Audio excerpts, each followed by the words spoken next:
One mindset you have to have as a leader is the best job you're going to have is the job you're in right now. So enjoy it. Find the small things that really fire you up and just latch on to those things. And take the time, even in small ways, when you're like passing somebody in the hallway on a Monday morning, instead of just saying, how was your weekend, or what'd you do, or look at the weather outside. Kind of do what I tried to do with my parents, right? Enjoy the journey in that moment, saying like, what's going on? What are you learning? And just let them talk to you. I think it's really critical. Welcome to the Beyond Speaking podcast from Premier Speakers Bureau, featuring in-depth conversations with the world's most in-demand keynote speakers. Hi, I'm Brian Lord, President here at Premier Speakers Bureau. Welcome to the Beyond Speaking podcast. Today we have Dr. Patrick Leddin, who has done, I call it like a layered life. There's just so many different things that he has done. U.S. Army Ranger, a Wall Street Journal best-selling author of the 5-Week Leadership Challenge. He has bought and sold businesses, PhD professor, or associate professor rather, at Vanderbilt University, has lived all over the place, consulted with KPMG, FranklinCovey, just has done a lot of amazing things. So Patrick, thank you so much for joining us. Oh, I'm so glad to be here. Thanks, Brian, for having me. So, being somebody who's an entrepreneur and Army Ranger, has spoken, with the Prime Minister or President of Iceland, has done all these different things. When are you going to start doing something with your life? Yeah, I know. I need to get my act together. Time is ticking and I'm not moving forward. I got to figure this out. What makes a challenge interesting to you? Somebody who's accomplished so much, what makes a challenge interesting? Well, I appreciate you saying accomplished so much. Sometimes, you don't think about it, and then somebody says something like, yeah, I guess I've gotten a few things done over my life. Like everybody has, right? To me, a challenge is really critical because it's this idea of, can I pick a goal or go after something that's also connected to my purpose? So people who are listening or watching the podcast right now, they all have, something that they're going after, or a reason that they're here on this planet, if you will. And the better we can understand what that is and then set a challenge to go after that advances and us forward, it also kind of deepens our understanding of why we're here, I think is really critical. So I like to set those type of goals. And typically, I like to set goals around my physical side, my spiritual side, my relationship side, and also my intellectual side, believe it or not. So we're recording this in January. Are you a person who sets like New Year's resolutions? When do you, or do you just set them whenever they come to you? What's your decision-making process when it comes to setting goals? Yeah, I'm probably not as strict as I should be on certain things, but I do try to look at the calendar right around the turning of the new year and sit and think about those 4 areas. Like, what do I want to learn this year? What type of relationship do I want to build this year or deepen with my family members? I'm going to be a grandfather coming up soon. So, what's that going to look like going forward in 23? So there's always that component of trying to think through the schedule and plan some stuff out. And you can't plan okay, in this day, I'm going to be the awesome grandfather. Obviously, you can't do that. But you're just thinking those things through and what are the actions that drive it. But I'm also try to leave a degree of spontaneity, I think, in life. I think it's pretty critical. My kids would know me as the dad who would say yes. Like, yes, I'll try it. Not yes to everything. Like, can I stay up till 2 a.m. eating Doritos? I probably would have said no to that. But certainly things like, Dad, do you want to go do this with me? I would tend to say yes. So, what's an example of that? Oh, there's so many of them. One example of that would be when our son, he was about a junior or senior in high school. So this would have been about 7-8 years ago. He said that he wanted to go with a friend hiking, overnight camping on the Appalachian Trail. Do I want to go? And I said, yes, I'll do that. Well, that turned into 10 days with 8 senior high school boys that I took on a camping trip and hiking trip on the Appalachian Trail. So he has the ability to kind of escalate what that yes looks like. But it was a great experience because I remember writing about it afterwards as I thought about that experience of taking 8 boys on a 10-day hike on the Appalachian Trail. And some of them, had blisters and had never done anything like that. Some of them, even though we told them what equipment to have and I tried to do a shakedown, weren't completely ready for it. Yeah. And luckily we had some spare stuff.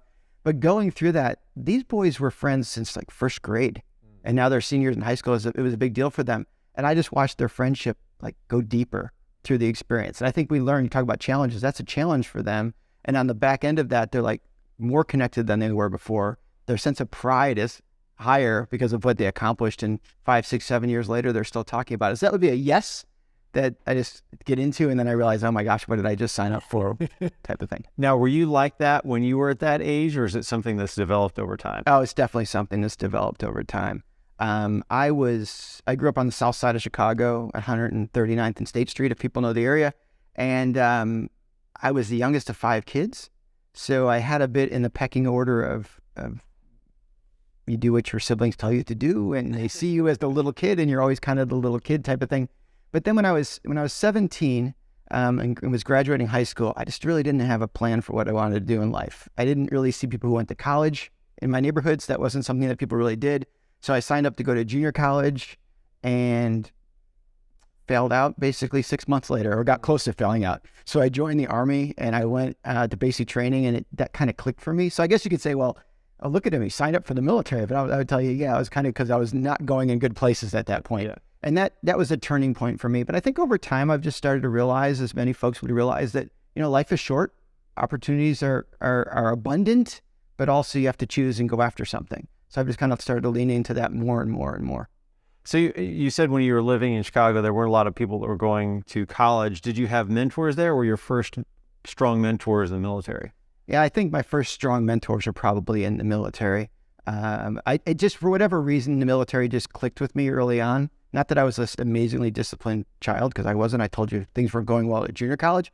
But I got to the military and I realized it was kind of easy for me. Like they said, turn right, I turned right. They said, turn left, I turned left. They said, shut up, I shut up. So it kind of came easy. And then So if you're the 5th child, go to the military. Yeah, there you go. Exactly right. The 5th kid's going to be so disciplined and honed. This is a skill that's honed. So then when I got into it, I was like, I'm kind of good at this. And I had natural ability, but I was fairly physically fit. I could do things. And if I couldn't, like yourself, right? Sometimes you have great physical fitness level like you do, and you can just do things.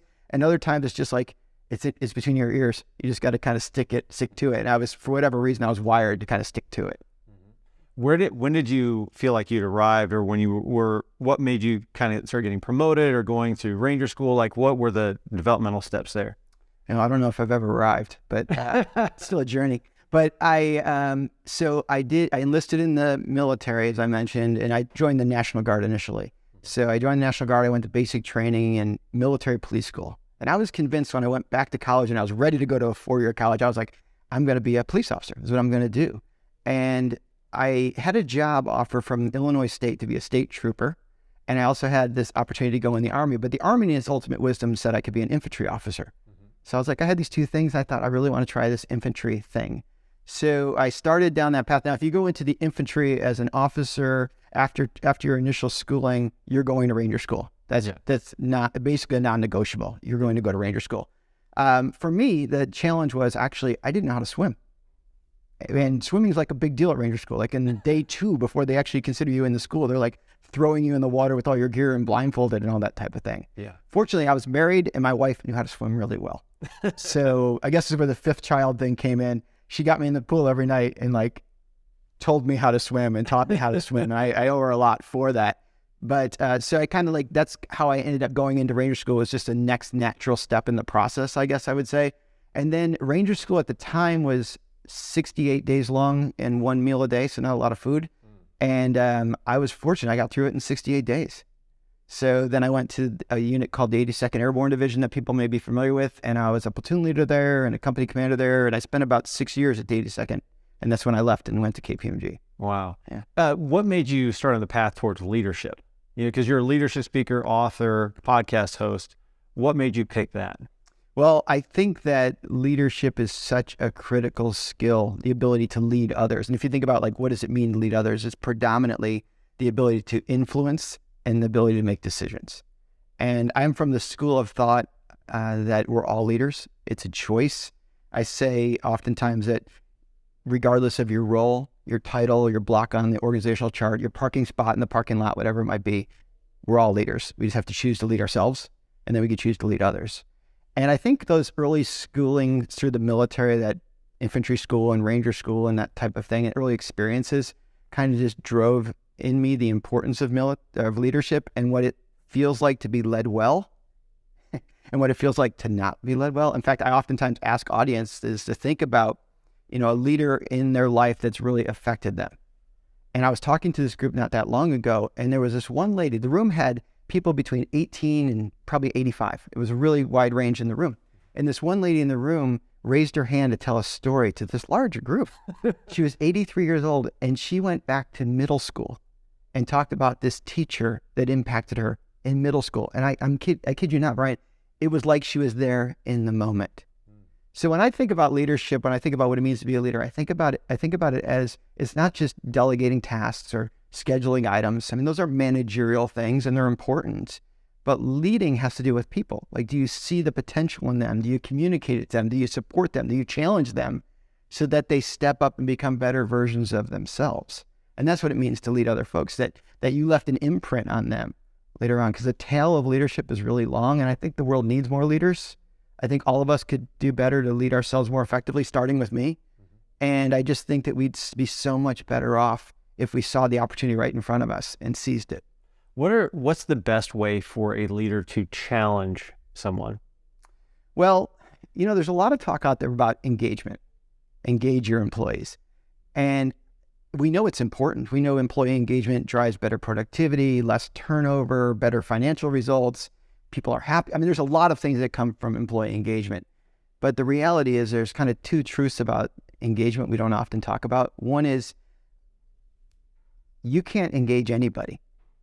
The reality is you can't. You can create conditions where people choose to engage, but you can't engage them. It's a two-way street. But the second thing that's the truth around it is that no one is more engaging for an individual employee or disengaging for an individual employee than their direct leader. So if you think about those two things and you say, okay, nobody's going to impact this person more than myself as a leader. And secondly, I can't really directly engage them, but I can create conditions. You start to think about, how do I create an environment where people can see themselves winning and making progress and getting better? How can I go about modeling things like accountability? That matters. How can I go about, modeling the way to set goals and to track progress? How can I go about modeling what it means to encourage and excite people about something? And at the same time, I've just got to look at everybody and say, and again, starting with myself in the mirror and say, there's more in me than I probably realize. And if I can nurture it and bring it out, we could all be more successful. So I just think about those are kind of the things we need to do as a leader in order to better engage people and bring out the best in them. And I think if you set the right environment and you set some goals with your people, you'll be surprised. They'll be surprised at who steps up and does what. Yeah, one of those things that kind of what you're talking about there reminds me of something at the very beginning you were talking about, like setting your goals for the new year that were different. So the three, a lot of people have. They're like, here's my physical goals, my mental goals, work goals, and relationship goals. So not everybody goes out and sets relationship goals. That's not as, I'm going to lose 10 pounds or I'm going to go get a raise at work or something like that. Where does that goal come from for you? Like, why did you add that goal to what most people do, and how does that affect what you are as a leader? Yeah, so definitely a lot of it goes probably back to my time with FranklinCovey. So I used to work at KPMG after I left the military. And then after a few years at KPMG, FranklinCovey came calling and asked if I would do some work with them, which turned into about a 15 or 16 year relationship. They became a client of our own company. Then I went back and ran their partnerships for a while. So I had a long time relationship with them. And they talk about the whole person paradigm. They talk about the mind, body, relationship, spiritual component of everyone. And as I thought through that, I thought, well, if I have these four components to me, and spiritual can be framed different ways.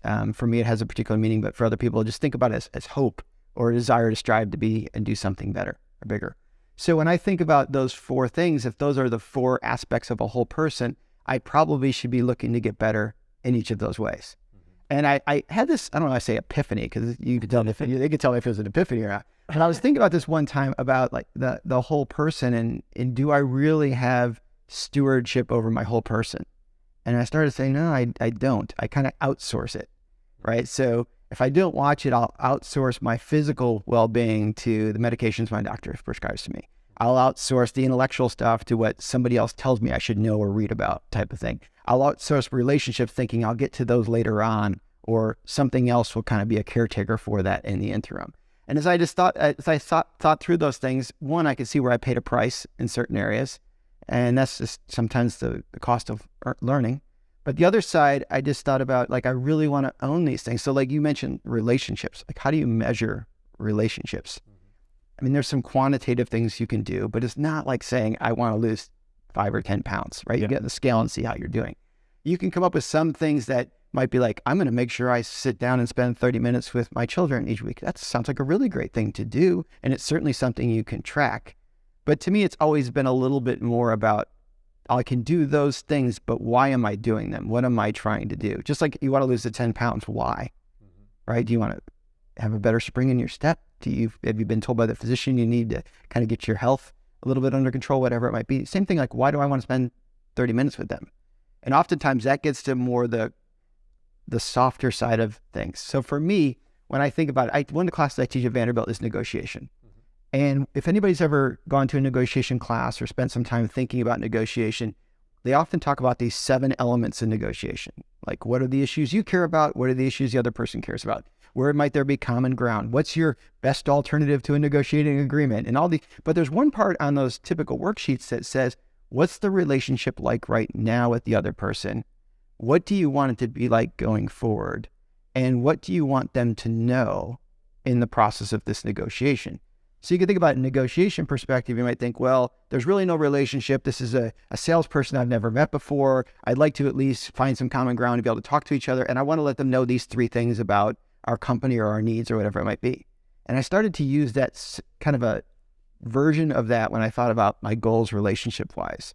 Like, what's my relationship like right now with my kids, with my dad, with my wife, those type of things. And what do I want it to be? And what do I want them to know?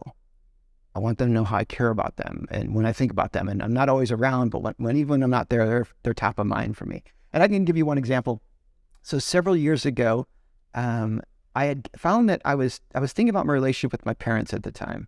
So my parents lived in Chicago still. We were living in Louisville, Kentucky at the time. We had children and they were growing up. So we had a lot going on in our lives. And I found when I really thought about my relationship with my parents, it kind of boiled down to very surface level. I would call them once a week and check in and see how they're doing. And I would learn the traffic report in Chicago, and weather report in Chicago, and maybe a couple other high-level news items in the family. Yeah. But not much. So I decided that I was going to try to become a better son. And granted, it wasn't like they were saying, like, they would stand up here and say, this kid's the worst kid ever. It wasn't like that. It was just kind of like, it wasn't very deep, right? So I started doing things like calling them up with specific questions I wanted to ask them. Hey, this is what's going on with the kids. What would you do if you're in my shoes? And I'm sure at first they were kind of going, why is he asking these questions? But they'd answer them, and they were really insightful at times. Or I'd travel a lot for work, and I'd start to send them postcards. I remember I had this one speaking gig with a client that took me literally around the world. I was in 31 different cities over the course of a few months, which is a great experience. Yeah. And while I was doing it, I was sending them postcards from Beijing and Singapore and a whole bunch of different places. They probably thought something was wrong with me. I came back from that trip, and I remember I was in the airport in Dallas, Texas. I had come back from that trip and went right back out on another trip, and I was in Dallas, Texas. I called one of my brothers. We were talking, or he called me, I think. And we were talking, and he said, Mom's health is really declining. You need to come home. And I thought, okay. I looked at my schedule. I said, how about next week? And he's like, no, you need to come home like right now. You need to change your plans. And he was right. I got home. I flew back to Louisville. My wife and I got in the car. We drove up to Chicago. We saw Mom that night. Hospice showed up that night. And about 3 hours later, she passed away. And I thought to myself at the time, like, I'm glad I invested in that relationship. So fast forward a few days, we go through the visitation and the funeral, and we're back at the house after the funeral. And most of your listeners or watchers have seen these situations where you're back at the house after somebody has passed away, eating like cold cut sandwiches or whatever, and you can just tell somebody's missing. It's just that odd feeling. And I was talking to my wife, Jamie, and I said, I'm so glad that over the last several months, I've really invested in the relationship with my mom. I'm glad that I spent time and did things. And she goes, you're still a son. And she points across the room at my father. And my father is the type of person who his default position, not in a judging way, just as the way it was, his default position was no. Mine was yes, his was no, right? I could go to my dad and say, Dad, I just won, $100 million in the lottery. I want to buy you a new house. And he would say, the one I got's fine. The car I have is fine, type of thing. And I looked back at my wife and I'm like, oh, you're right. I still am a son. So I kind of pulled my pants up, walked across the room and said to him, hey, Dad, I I travel a lot for work speaking. Would you like to come with me on a speaking trip sometime? Fully expecting him to say no. Yeah. And he said, where are you going? I grabbed my calendar real quick on my phone. And I'm like, I'm going to Topeka, Kansas next week. He went to Topeka, Kansas with me. He went to Florida with me. He went to a bunch of places with me over the years. And that really taught me the idea, like the roles that you have, the relationship you have really matter, and to keep investing in them, even when they change. Like I mentioned, I'm going to be a grandfather, so that's changed. My daughter's married and she's pregnant. I mean, those change, but those relationships still matter. So I really try to figure out, I'm not perfect at it by any stretch. If you're listening and thinking, I'm not perfect at it, just go meet my family. They'll tell you I'm not perfect at it, but just kind of trying to get better and challenging myself. Yeah. And if that's anything, I mean, for me, it's, I mean, the same thing. I'd made sure I was intentional with my dad before he passed away. And it's you go back and like, I'd given him my old Bible, I'd marked up and everything else, and it's right there in the center of his desk, you know. So those things, even if somebody doesn't express it, yeah, a lot of times those things do make a huge difference that you may not even know, especially if you're, you know, like your dad, where they're a particular way that they do certain things. I'm sure that all that stuff matters a huge deal. So absolutely. It's funny, and you're right. And I remember talking to you about your father, and that's some amazing stories, same types of things. Yeah. I wrote a LinkedIn article the other day that said my dad doesn't have any time for me. And I was being truthful because he told us back in the summer, my father's 91 now, and my mom's been gone for 10 years. And he told us back in the summer that he was going to go to Florida with a buddy for 3 months this year. That's like been the dream for my father for 9+ decades, yeah, to go spend some time out of the Chicago weather in Florida. And he still lives on his own, my dad does. So yeah, going down to Florida for a few months is on his list for sure. And I started calling him, like, I called him on Christmas Day, and it was the 25th. I called him December 25th. He was leaving for Florida December 27th. And I started talking to him about Christmas and what's going on. He was very short with me, like, I got to pack. I got this trip coming up. And that really the tagline of the article is, my dad doesn't have any time for me, and I couldn't be happier for him. Yeah. Right? Because he was going to go do something he really wanted to do. And it just taught me again to, like, continue to set goals and things you want to pursue in life, because life is short and we should always be tackling new things. And that's, you know, a lesson he teaches me right now. Yeah. What made you, you know, speaking of teaching lessons, what made you switch from FranklinCovey and KPMG to Vanderbilt? You know, so you're switching from teaching corporate audiences. You're still obviously speaking to corporate audiences all the time, but switching to more of that, I guess, academic realm. That's a great question. So it actually kind of started happening when I was at KPMG. So when I was at KPMG, I was always doing some adjunct teaching. I just enjoyed being in the classroom to a certain extent. I like the learning process. So when I was at KPMG, I was running a project. I was there for a few years, and then I was recruited away to go to FranklinCovey. And this was in 2000. So I went to FranklinCovey, and about 5 or 6 months into my time at FranklinCovey, during that period, my wife was starting to do a project for a client. And it was kind of like a side hustle. We weren't calling it side hustle, but that's what it was. So I would work with FranklinCovey all day, and then I'd come home and I'd help her with this project. And then that helping her with this project just got more and more complicated. It was this big human capital thing we were working on, creating this mentorship program for this client, and also identifying universities to send their high potential people. So what we were working on. And it was like 2 o'clock in the morning constantly I was working on it. So I went to my boss at FranklinCovey and I said, I didn't intend for this to happen, but I've kind of got this business going on right now and I need some sleep. I love doing work with you all, but I'm probably going to need to step back from it. And fortunately, what they said to me is they said, well, we don't want to stand in your way. How about we be your second client? So I went home that night and I said to my wife, Jamie, I said, well, we're fully in on the business now. My old company is now our client and we've got this other client. So now we have 2 clients. And then it just started growing from there. So I ended up doing a lot of work for Covey at that time. I was doing a lot of helping them launch products, going out and presenting on stages to clients, and then just also teaching to corporate clients for them. And it gave me a lot of stages and a lot of reps, which was great. And then after 11 years in the business, one of our competitors approached us and offered to buy our company. At that point, we had 4 offices. We had one in Louisville, one in Orlando, one in Washington, D.C., and one in Dayton, Ohio. And the competitor was in similar locations around us, and they just said, hey, there's great synergy if we purchase your business. So that gig that I mentioned where I went around the world happened right on the front end of that. So I did this thing around the world for 30 days, if you will. I came back from that and I was talking to my old boss at KPMG who was now working at a new company. So relationships really matter. And I was talking to him over the holidays, just catching up. And he said, "You've been gone for a few months?" I'm like, "Yeah." He said, "Your employees haven't quit?" And I said, "Not that I know of." He said, "Your clients haven't fired you?" I said, "No." He said, "Do you want to talk to my boss?" And I'm like, "Why would I want to do that?" And he said, "Because we're looking to hire companies or buy companies. We think we want to buy your company." So that's how I ended up selling the business off. Wow. So 6 months later, I sold the business. I carved out my relationship with FranklinCovey. I said, "That's not for sale." I carved out some other books and things that I'd been working on. Those weren't for sale. And I went and spent the next 3 years at FranklinCovey. So I say all that to say, how did I end up at the university? Yeah. So along the way, and I do like challenges, I was kind of really intrigued by if I've studied one thing well, is really how do you affect a change that requires, how do you affect a goal accomplishment that requires a change in human behavior? Like, how do we change our behavior? How do you get your teammates to change your behavior? How do you get a whole organization to change your behavior? And that's not easy, because if you ever try to change your own behavior, that's hard enough. Yeah. New Year's resolutions are here right now, right?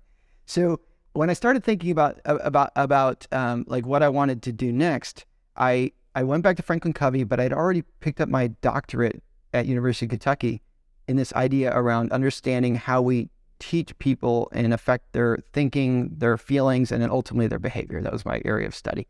And an opportunity came up no, it didn't come up. Actually, what happened was I was talking to one of my friends at Kentucky because I was doing some part-time teaching there. And I said, "I think I'd like to teach at Vanderbilt someday. That's just this university I think I'd like to. It's a private institution. It's well-respected. I think I'd like to go teach there." And he said, "Well, then go teach there." So I went knocking on doors down here at Vanderbilt and talked to somebody who ran a department and said, "I don't know if you need any adjunct faculty members, but I'd love to at least be on your list." And she said, "Okay, sounds good." She took my resume. I said, "How do we stay connected?" She said, "Send me a note." I said, "What's the best way?" She said, "Email." I said, "How often?" She said, "Monthly." So I just started sending her monthly emails for probably 20 months. And then she said, "We have a summer class. Do you want to teach it?" And then that was my foot in the door. And then once I got in the door, I just kept pushing in the door. And now I've been full-time there for, 8-9 years. I'm the director of undergraduate business studies. So anything undergraduate that's taught in the business department, that's my faculty. Yeah. My faculty, like I own them, like it, but that's my team. And so it's been a good run. And I actually have a new startup business in the last couple of years that's incubated at Vanderbilt. So it's been a good experience doing work through them and with them. Yeah. Well, to keep with that sort of growth and finding new challenges, what was that the method that you had to set up climbing Mount Kilimanjaro, or how did you get to that point? Well, that was definitely a dad says yes to things moment. I hiked Kilimanjaro in 2019 with my son, and it was a great experience. I wrote about it in the book because I wrote about it in the idea of mindset. So for the most part, like the results you achieve are a function of the behaviors you take on. So if you want to run a marathon, you got to go out and put in the mileage type of thing. If you want to, sell a lot in your business, you need to make a lot of phone calls. I mean, this behavior generates results typically. But the question of where the behaviors come from, they're mindset things. So I talk in the book for the first week of the challenge, or I have to talk to audiences around this idea of your mindset. And I've identified 10 critical mindsets. They're not the only mindsets, but they're pretty key. So they're mindsets like engage people. Leadership is a team sport. Life is a team sport. You're not going to do it all yourself. And that's often a problem for somebody if they initially get tapped on the shoulder and they're like, "Hey, you're a leader now. Step into this formal role." And they have to make that transition from being a team member to being a leader. And they're used to kind of carrying everything on their shoulders. They have to realize that that's not what you're getting paid to do anymore. Your job is to make everybody else 10 feet tall. You have to engage them. Or the idea about rethinking failure, because failure is a given. Anytime you try to do anything, you're going to fail. So one of the mindsets I write about is enjoy the journey, which as much as I talk about things that I enjoy doing, I don't always enjoy the journey. Right. And Kilimanjaro is a great example of that. So we signed up to do Mount Kilimanjaro, and I think we did a 6-day hike. You can do 5 days, 6 days, 7 days, 10 days, different hikes. We did the 6-day route, and I was like a jerk on the hike for a while. It didn't dawn on me. I mean, I wasn't like arguing or being, grumpy. But every night when we met with our guide, you have a guide who kind of leads your hike. Not kind of, they definitely lead your hike. Every night when we talk about things, I was constantly asking like, how far are we going tomorrow? What's the elevation change? How many days till we get to the top? Blah, blah, blah, blah, blah. And he eventually had to tell me very directly, I think before they tried to tell me in soft ways, but dude, enjoy the journey, right? And I was like, yeah, how far do we got to go tomorrow? He's like, enjoy the journey. And what that caused me to do, though, is I really tried to slow down and be as present as I could in the moment, which is not an easy task for me personally to do. But when I look back on the hike, and I look back, and that happened in 2019 in December, right before COVID really started showing up here. I look back on the hike, and I spend a lot of time looking back at the pictures of the hike and things like that. Yeah, I have the picture of my son and I standing at the top of Kilimanjaro, and that's totally fun. But when I look at it, really, I look at all the other pictures and all the other stories and all the other things that happened. And it just reminded me that it is a journey. You should enjoy the journey. So that's why I try to teach people, as I try to remind myself constantly, is that one mindset you have to have as a leader is the best job you're going to have is the job you're in right now. So enjoy it. Find the small things that really fire you up and just latch on to those things. And take the time, even in small ways, when you're like passing somebody in the hallway on a Monday morning, instead of just saying, how was your weekend, or what'd you do, or look at the weather outside, kind of do what I tried to do with my parents, right? Enjoy the journey in that moment, saying like, what's going on? What are you learning? And just let them talk to you. I think it's really critical. Yeah.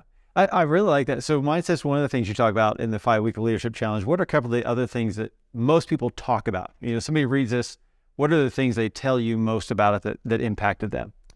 Yeah, that it's been surprising. I think the one chapter, and this kind of sticks with the same storyline, that I was the most hesitant to write about, and actually I hear most about, was, so it's written, and I say chapters, it's written in 35 lessons, 35 daily lessons. So the idea is, again, we're trying to build new habits, and we don't typically build habits in a 2-day intensive thing. We typically build habits over time. So it's written to be read in 10 to 15 minutes a day. And there's 35 days and then kind of some wraparound things. So there's about 40 lessons in there. So one of the lessons that I wrote toward the end was this idea of closing doors. And I am terrible at closing doors. I've had to put, what I mean by that is you have these opportunities. I'm really good at like stirring up opportunities, but I'm sometimes not that great at going, that's not the right time for that opportunity. And I've really had to try to discipline myself and surround myself with people who will say no to certain things, because I have that, desire to say yes. Luckily, I've got smart people on my team who tell me when to stop. And I had to realize that there's a difference between closing doors and burning bridges. I kind of thought those were the same things, and they're not the same things, right? Closing doors is to say, like, if you came to me and said, Patrick, you want to do this gig? And I said, that sounds great. Yeah, I really want to do it. A closing door would say, but now's not the right time. I wouldn't be able to do it as well as you would want, or a client wouldn't. The experience wouldn't be what everybody would want. I'd walk away going, I kind of half-stepped at it, that type of thing. And closing a door graciously, I'd be like, but please keep me in mind for the future, and let me give you a name of somebody I think would do a really good job. That's closing a door. Yeah. Burning a bridge is oftentimes pushing your way through that door and then just ghosting somebody later on, or whatever it might be. And those are different things. So the example I was talking about in the book around this was that my wife and I, we've been married for about 20 years at the time. I've been married 31 years now. So we were married about 20 years. We've been in business together for 11 years. And I got really confused in my mind between the role of her as my business partner and the role of her as my wife. And I got those mixed up. Don't get those things mixed up, because what you start to do is the lines become very blurred, right? And what I found was I was coming back to Louisville from a trip, and we had to go to, we chose to go to an event for one of our clients. It was a retirement party in Louisville. So she had said to me, here's the date of the thing. Make sure you're back in town by this time. And I said, yeah, no problem. Well, there were like 5 doors open where I was at, so I was kind of delayed getting to the airport, missed my flight, caught the next flight. No big deal. I call her, I'll meet you at the event, that type of thing. I fly into town. She has to drive herself to the event. I drive myself from the airport to the event. I show up. She's not really thrilled with me because this is not a new behavior. We're driving back home separately, and I look down and I have no gas in the car. I pull off to this rural gas station, and the clouds just open up and just start pouring down on me. And there's no overhead cover at the gas station. So now I'm soaking wet and the car's run out of gas. And that's just a great, in my mind, example of like, we all get caught in moments where we run out of gas and we're caught in the storm. And I put myself there. I did it to myself by not being able to close doors. Well, I drive home, I open up our garage door, and my wife is standing in the garage waiting for me. And she said, we need to talk. And it was one of those we need to talk conversations that you don't want to have, right? It's kind of like, Patrick, choose a path, because there's a path where we stay together and there's a path where we don't stay together. And that was a tough moment for me. And when I wrote about it in the book, I was really hesitant. Obviously, I asked her, like, you okay with this? And she was. And that's probably the one that people often talk to me about, because it's the one day where I asked them to really think about, like, what really matters to you, and are you closing the right doors, or are you burning bridges in relationships that are going to be really hard to fix later on? And how can you be a good leader of yourself or your team or your organization if you're not kind of pouring into yourself and the most important relationships first? So that was one I was hesitant to write, and people ask me about a lot. Wow, that's great. One of the things I do like too, just the different ways that you communicate with people, because some people are auditory, some people are visual, so whatever it may be. And so in addition to the book, obviously you've got this top-rated podcast. And one of the things that, so I'm curious to know, one, how you like that format as opposed to writing. You've got a great newsletter as well.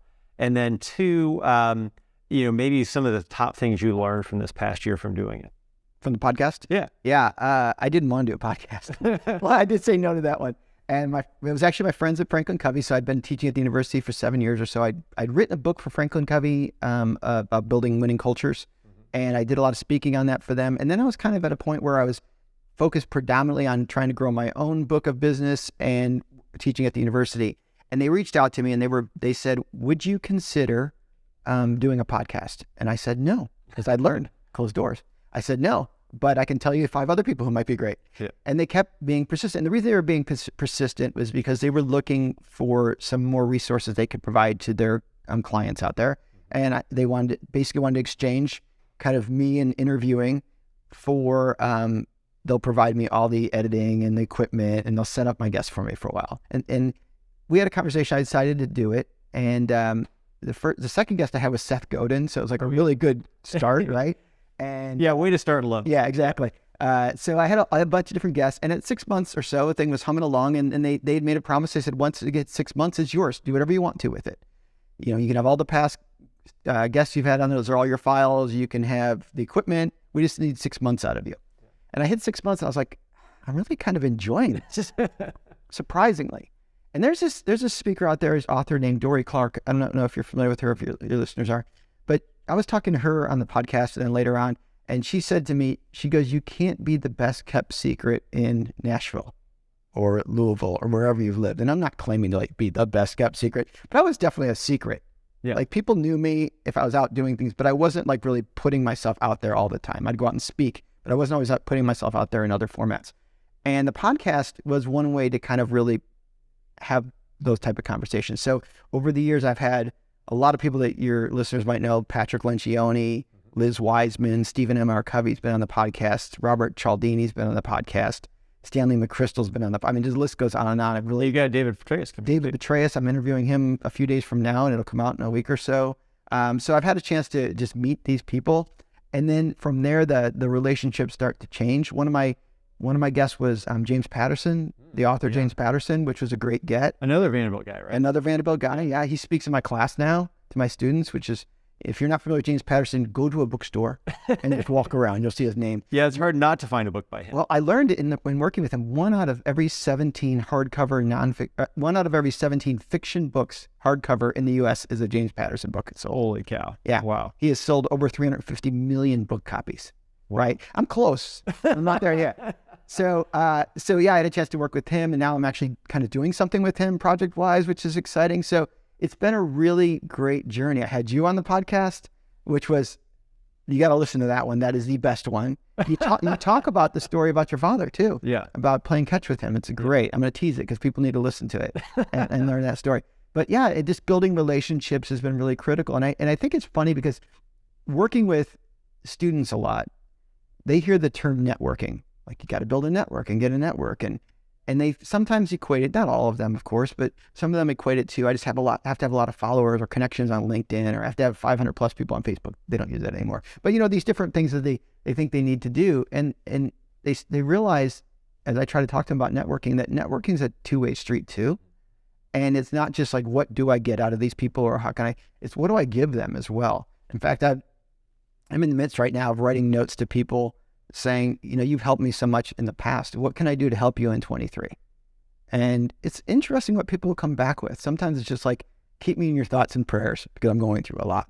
Yeah. Sometimes it's like, can you make a phone call or an intro for me? These are easy little things that I can do to hopefully help them out. Mm-hmm. So I think that what the podcast has done for me is it's done the networking stuff, which has been great. It's helped me build some real authentic relationships with people, which is really critical. But it's also caused me to continually learn, which I know you and I have talked about. You learn so much when you're just talking to people. Yeah, I love it. I mean, like the one you're talking about today, like J.J. Peterson, just learning about how important story is and how it's been since Plato, Aristotle, and that sort of thing. Or one of my favorites, you were interviewing Hunter Hillenmeyer in Vanderbilt and Chicago Bear, linebacker and entrepreneur now. But just about the power of consistency. Like the top people are consistent. And that's, as I've got kids that are getting ready to graduate high school in the next couple of years, thinking about like what things do I want them to learn before they go, and just the power of being consistent. Absolutely. So that encouraged that thought too. So I mean, I've learned a lot from it too as well. I interviewed a guy, Dansby Swanson.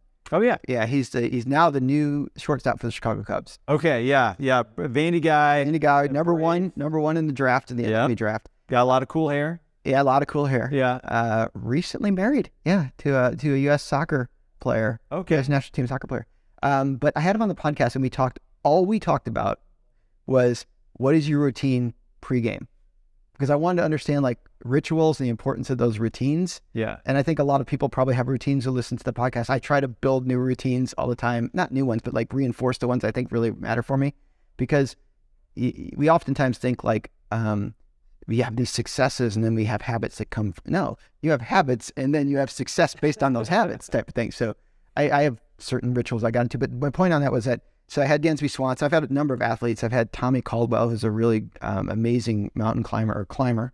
I've had NBA players, Globetrotters on the Harlem Globetrotters on the podcast. I had this guy named Desmond Clark on the podcast. Oh, yeah, and Des Clark is a former Chicago Bear too. Mm-hmm.